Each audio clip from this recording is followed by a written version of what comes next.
नमस्कार मित्रों, एक बार फिर स्वागत है हमारे YouTube channel AAYY study point पर। आज हम बात करेंगे जो पीरियोडिक टेबल है उसके जो महत्वपूर्ण NCERT क्वेश्चंस हैं उसकी बात करेंगे हम। ठीक है, तो हम देखते हैं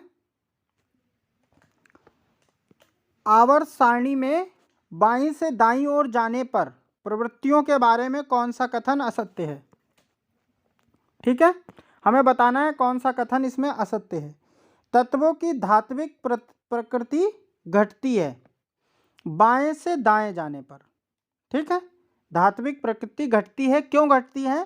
क्योंकि धातुओं को कहाँ रखा गया है? आवर्त सारणी में प्रथम वर्ग में रखा गया है। ठीक है, तो ये आपका सही है। दूसरा है आपका, इसमें आपको बताना है असत्य कौन सा है। ठीक है, तो संयोजकता इलेक्ट्रॉन संयोजी इलेक्ट्रॉन है उनकी संख्या बढ़ती है, ये भी बात भी ठीक है। ठीक है, प्रथम वर्ग वाले की संयोजकता 1 होती है, दूसरे वाले की 2 होती है, तीसरे वाले की 3, इसी प्रकार बढ़ती है। ठीक, अगला है परमाणु आसानी से इलेक्ट्रॉन त्याग सकते हैं? नहीं। क्यों? क्योंकि जो मेटल होते हैं, धातु होते हैं, वो आसानी से इलेक्ट्रॉन त्याग लेते हैं, लेकिन जैसे जैसे हम बाएं से दाएं की तरफ बढ़ेंगे इलेक्ट्रॉन त्यागने की प्रकृति जो है वो कम होती चली जाएगी, इसलिए ये हमारा असत्य है, इसीलिए ये हमारा सही उत्तर माना जाएगा। ठीक है, उसके बाद देखो अगला प्रश्न है आपका, तत्व एक्स Cl सूत्र बनाता है। XCl सूत्र वाला एक क्लोराइड है जो एक ठोस है जिसका गलनांक अधिक है। ठीक है, इसमें Cl2 है।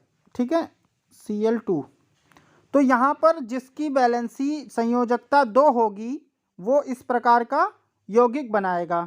तो यहाँ पर सोडियम जो है उसकी संयोजकता 1 है, मैग्नीशियम की संयोजकता आपकी 2 है। ठीक है, तो यहाँ पर जो सही उत्तर हो जाएगा ये बनाएगा आपका MgCl2। ठीक, सही उत्तर आपका हो गया मैग्नीशियम। अगला देखते हैं हम, बहुत महत्वपूर्ण क्वेश्चंस हैं।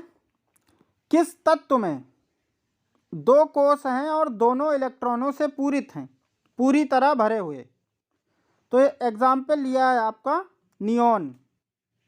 ठीक, इसका परमाणु क्रमांक कितना होता है? 10। तो जब हम KLm में हम इलेक्ट्रॉन भरते हैं तो पहली कक्षा में 2 इलेक्ट्रॉन, दूसरी कक्षा में 8 इलेक्ट्रॉन आते हैं, तो ये 2 कक्षाएं हो गई और दोनों पूरी तरह से भरी हुई। ठीक है, ये उत्तर हो गया आपका नियॉन। इलेक्ट्रॉनिक विन्यास है 2 8 और 2, 2 8 10 और 2 12, तो परमाणु क्रमांक कितना हो गया? 12, और 12 नंबर पे कौन आता है? मैग्नीशियम, इसका उत्तर हो गया मैग्नीशियम। कुल 3 कोष हैं, जो संयोजी कोष है उसमें 4 इलेक्ट्रॉन हैं। जो संयोजी कोष है उसमें कितने इलेक्ट्रॉन हैं? 4 इलेक्ट्रॉन हैं, 4 इलेक्ट्रॉन हैं संयोजी कोष में। ठीक है, तो 2 8 2 8 और 4 बाहर। अब इसका नाम लिखना है आपको, तो 2 8 10 और 4 14। 14 नंबर पे कौन आता है पीरियोडिक टेबल जिसका परमाणु क्रमांक 14 हो? वो है आपका सिलिकॉन। ठीक है, ये सिलिकॉन लिखा हुआ है।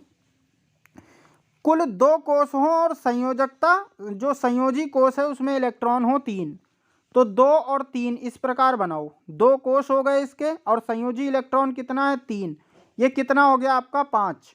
5 नंबर पे आपका कौन आता है? बोरोन। तो आपका उत्तर क्या हो गया? बोरोन।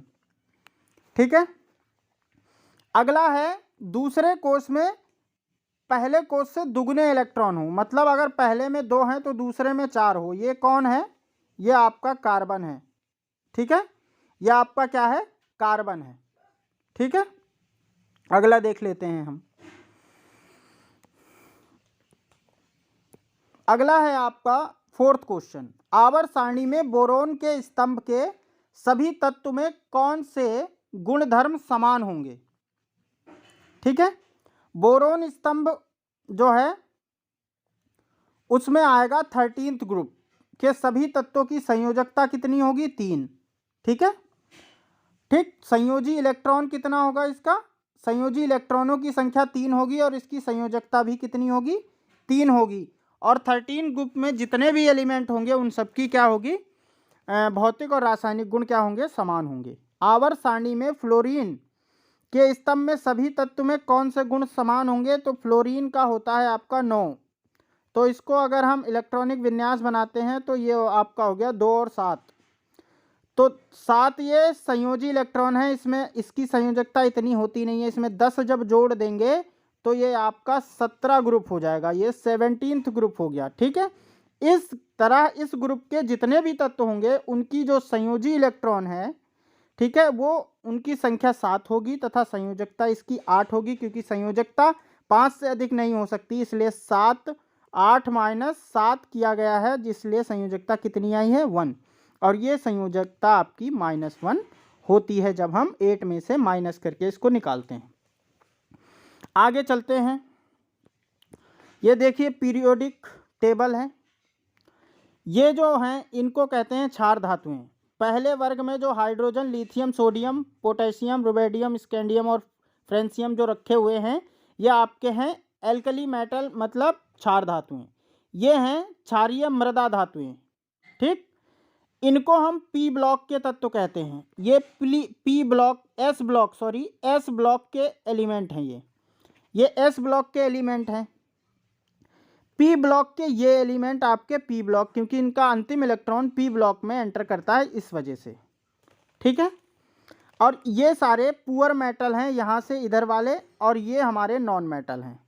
ठीक है, अधातु हैं। ठीक, और ये जो दो हैं ये लेंथेनाइट, एक्टेनाइट, 2 श्रेणियां बनाई गई हैं पीरियोडिक टेबल में नीचे रखने के लिए। अब इनको हम क्या कहते हैं, ये हैं हमारे आवर्त। कितने हैं ये, 8। ठीक, ये जो क्षैतिज लाइनें हैं, क्षैतिज हैं 1 2 3 4 5 6 7 7, कितने हैं ये, 7 क्या हैं, आवर्त। और 1 2 3 4 5 6 7 8 9 10 11 12 13 14 15 16 17 18 क्या हैं, ग्रुप हैं, समूह, वर्ग। ठीक, तो आगे हम इसी से रिलेटेड क्वेश्चन देखेंगे। क्वेश्चन है, एक परमाणु का इलेक्ट्रॉनिक विन्यास 2 8 और 7 है, इस तत्व की परमाणु संख्या क्या है। तो जोड़ लीजिए, 2 8 10 और 7 17, तो इस तत्व की परमाणु संख्या कितनी हो गई, 17। निम्नलिखित में किस तत्व के साथ इसकी रासायनिक समानता होगी। ठीक है, तो ये नाइट्रोजन दे रखा है, फ्लोरीन दे रखा है, फास्फोरस और आर्गन दे रखा है। इनके इलेक्ट्रॉनिक विन्यास निकालते हैं। नाइट्रोजन का 2 और 5, 9 का 2 और 7 और 15 का 2 8 और 5। ठीक है, तो आप देखो यहाँ पर जो नाइट्रोजन है इसका फास्फोरस के साथ में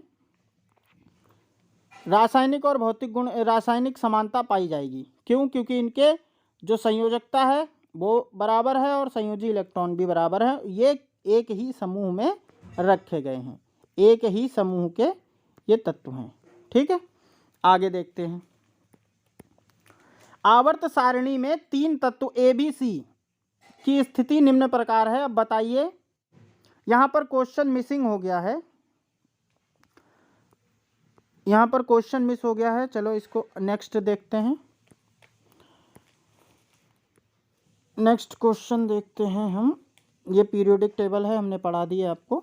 ये है, नाइट्रोजन का परमाणु संख्या 7 है तथा फास्फोरस का परमाणु संख्या 15 है। आवर्त सारणी के समूह 15 तत्व हैं। इन दोनों तत्वों का इलेक्ट्रॉनिक विन्यास, ठीक है, लिखिए और कौन सा